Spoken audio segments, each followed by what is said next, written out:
नमस्कार, दुनियादारी की बातें लेकर हाजिर हूं मैं सर्वमित्रा। कौन बनेगा करोड़पति की तर्ज पर भारतीय सियासत में चुनावों के वक्त एक जुमला काफी चलता है, कौन बनेगा मुख्यमंत्री। अभी 5 राज्यों में चुनाव हैं, तो उसके पहले भी इस हेडिंग के साथ कई चैनलों और अखबारों में इसी तरह के कार्यक्रम आपको देखने मिलेंगे। लेकिन उससे पहले सियासी पर्दे पर जो घटनाक्रम चल रहा है, उसे देखते हुए एक और प्रतियोगिता होनी चाहिए, कौन बनेगा नौटंकीबाज। जनता समझदार है, सारे नेताओं के चुनावी कार्यक्रम, प्रचार के ढंग और नाज नखरे सब देख रही है। मंच से हुंकार भरने वालों को अपने फैसलों से पलटते और फ्लाईओवर से यू टर्न मारते भी देख रही है। कुछ नौटंकीबाज नेता अंगूठा कटाकर शहीद होने का दिखावा करते हैं, लेकिन जो सबसे बड़े नौटंकीबाज होते हैं वो इतनी तकलीफ भी नहीं उठाते। वो केवल लाल रंग लगाकर ही शहीद होने का दिखावा करते हैं। इस बार चुनावों में जनता को अपने लिए नई सरकार चुनने के साथ साथ नौटंकीबाजों का खिताब भी कुछ नेताओं को दे ही देना चाहिए। साथ ही इस साल के अवार्ड विनिंग डायलॉग्स की लिस्ट भी तैयार कर लेनी चाहिए, जैसे इनकी अकल मार रखी है लोगों ने, तुम बेफिक्र रहो, मिलते रहो, किसी न किसी दिन समझ में आ जाएगा। या यह पत्र मुझे स्वयं भगवान श्री कृष्ण ने लिखने के लिए प्रेरित किया है। या फिर ये कि भगवान श्री कृष्ण मेरे भी सपने में आते हैं और कहते हैं कि समाजवादी सरकार बनने जा रही है। और एक डायलॉग तो ये भी है कि अपने मुख्यमंत्री को मेरा शुक्रिया कहना कि मैं बठिंडा एयरपोर्ट तक जिंदा पहुंच सका। जब चुनाव आएंगे तो पता चल ही जाएगा कि इन सारे डायलॉग्स में से कौन सा डायलॉग सबसे हिट रहा। वैसे कांग्रेस के गुरु यानी नवजोत सिंह सिद्धू की डायलॉग डिलीवरी कमेंट्री बॉक्स से लेकर कॉमेडी के मंच तक काफी चर्चा में रही है। इन चुनावों में सिद्धू पाजी कुछ न कुछ बोलकर सुर्खियां बटोरते ही रहते हैं। कभी वो अपने पार्टी के सीएम पर तंज कसते हैं, तो कभी दिल्ली के सीएम पर तीखे तीर छोड़ते हैं। नवजोत सिंह सिद्धू, अरविंद केजरीवाल, कैप्टन अमरिंदर सिंह और चरणजीत सिंह चन्नी, इन किरदारों के कारण ही पंजाब चुनाव इस वक्त बार बार सुर्खियों में रहा था। लेकिन इसमें पीएम मोदी की चर्चा कहीं नहीं होती थी। मोदी जी तो यूपी में ही रैलियों और घोषणाओं के नए रिकॉर्ड बना रहे थे। उनके कारण 5 राज्यों के चुनावों में सबसे दिलचस्प चुनाव यूपी का ही बन गया था। पंजाब जैसे बॉर्डर स्टेट की राजनीतिक चर्चा कुछ समय के लिए सेंटर में आती, फिर बॉर्डर पर खिसक जाती। पर कमाल देखिए अपने मोदी जी का, उन्होंने एक ही दौरे से, वो भी आधे अधूरे दौरे से, 2 दिन से सारे मीडिया का ध्यान पंजाब की ओर कर दिया है। इसे कहते हैं मोदी है तो मुमकिन है।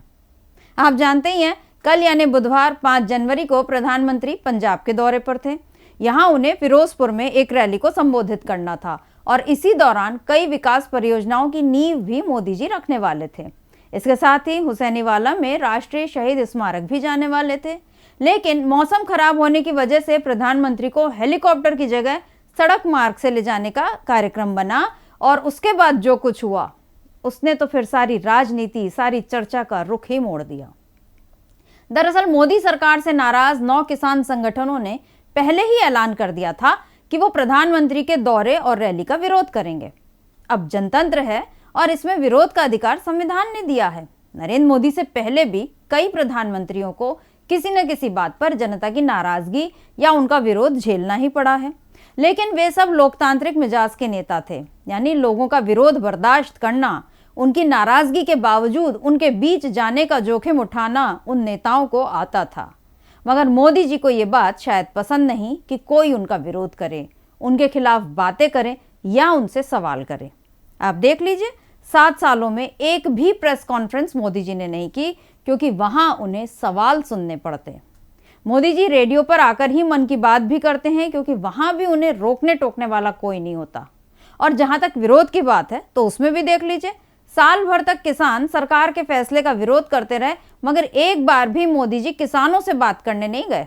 मंच से कहते रहे एक फोन कॉल की दूरी पर हूं, लेकिन सच्चाई ये है कि इस दूरी को पाटने की पहल पीएम ने खुद कभी नहीं की। कृषि कानून तो वापस ले लिए, लेकिन किसानों की कई मांगे अभी नहीं मानी हैं। इसीलिए पंजाब में नाराज किसानों ने पीएम मोदी के कार्यक्रम का बहिष्कार किया। किसान या दांव हरियाणा में कई बार सफलतापूर्वक आजमा चुके हैं, यानी बहुत से सरकारी कार्यक्रमों का बहिष्कार कर चुके हैं। पर मोदी जी ने किसानों की ताकत को पहचानने में इस बार भी चूक की। किसानों के विरोध के बावजूद वो फिरोजपुर के लिए निकले, लेकिन हुसैनीवाला के राष्ट्रीय शहीद स्मारक से 30 किलोमीटर पहले जैसे ही पीएम मोदी का काफिला फ्लाईओवर पर पहुंचा, तो वहां कुछ प्रदर्शनकारियों ने सड़क को जाम कर रखा था। इस वजह से पीएम का काफिला करीब 15 मिनट बीच सड़क पर अटक गया। अब इस देश के आम आदमी को तो ट्रैफिक जाम में फंसने की आदत है। सामान्य दिनों में घंटे डेढ़ घंटे फंसने पर कोई हल्ला नहीं होता, और जब बारिश जैसी कोई वजह हो जाए तो लोग घंटों फंसे रहते हैं। अब हिंदुस्तान में आम आदमी के समय की कीमत तो छोड़िए, जान की कीमत भी नहीं समझी जाती, इसीलिए ट्रैफिक जाम पर कोई बात ही नहीं होती। मगर पीएम का फंसना बड़ा मुद्दा है, क्योंकि इसमें सुरक्षा के सवाल भी जुड़े हैं। वैसे तो पीएम की सुरक्षा का चक्र काफी मजबूत होता है। प्रधानमंत्री के काफिले में सबसे पहले पुलिस सिक्योरिटी स्टाफ की गाड़ी सायरन बजाती हुई चलती है, इसके बाद एसपीजी की गाड़ी और फिर 2 गाड़ियां चलती हैं। उसके बाद दाईं और बाईं तरफ से 2 गाड़ियां रहती हैं जो बीच में चलने वाली प्रधानमंत्री की गाड़ी को सुरक्षा प्रदान करती हैं। मोदी जी की सुरक्षा में विशेष सुरक्षा दल यानी एसपीजी के जवान तैनात रहते हैं। उनकी सुरक्षा में विभिन्न घेरों के तहत 1000 से ज्यादा कमांडो तैनात रहते हैं।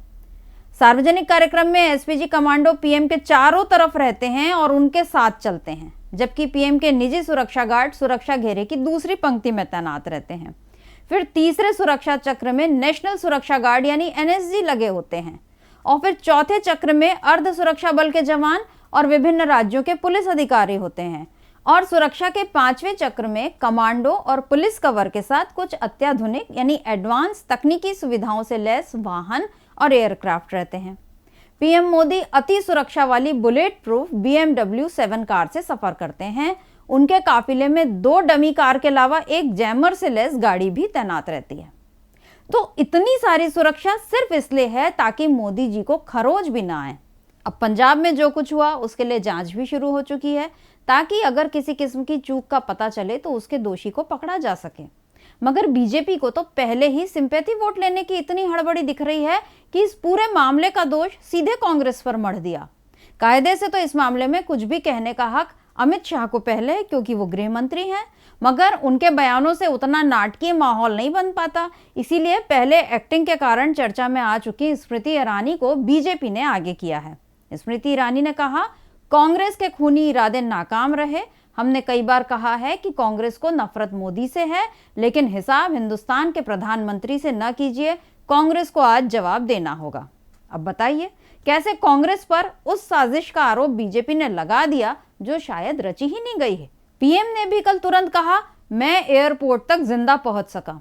ये कहने का क्या मतलब है?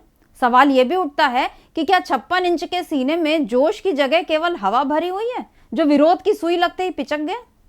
पंजाब में बीजेपी का पहले ही कोई आधार नहीं था, और इस बार जिस तरह शिरोमणि अकाली दल ने किसानों के मुद्दे पर बीजेपी से नाता तोड़ लिया, उसके बाद बीजेपी तो अकेली पड़ चुकी है। जिस तरह दलित मुख्यमंत्री चरणजीत सिंह चन्नी लोगों के बीच लोकप्रिय हो रहे हैं, उससे बीजेपी को यह समझ में आ रहा है कि इस बार भी कांग्रेस के आगे पंजाब में उसकी दाल नहीं गलने वाली। इसीलिए अब जान को खतरा जैसा राजनीतिक स्टंट शुरू हो गया है। शुरू में बीजेपी ने इमेज तो खतरों के खिलाड़ी वाली बनाई थी, लेकिन आखिर में बीजेपी केवल बयानों की खिलाड़ी साबित हो रही है। हाउ इज द जोश डायलॉग पर पहले बीजेपी का जोश बढ़ जाता था, लेकिन अब बीजेपी को इस डायलॉग पर बुरा लगने लगा है। अब देखना होगा कि पंजाब से लेकर यूपी तक पीएम के ट्रैफिक जाम में फंसने वाले मुद्दे को बीजेपी किस तरह भुनाती है, और जनता इस बार बीजेपी को सिंपैथी वोट देती है या नहीं।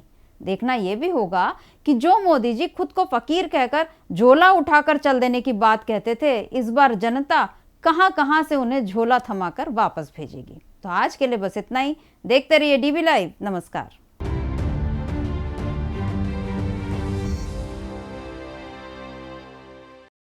हमारे चैनल से जुड़े रहने के लिए YouTube पर टाइप करें DB लाइव, सब्सक्राइब बटन को क्लिक करें और बेल आइकन को दबाना न भूलें ताकि खबरें आप तक पहुंचती रहें।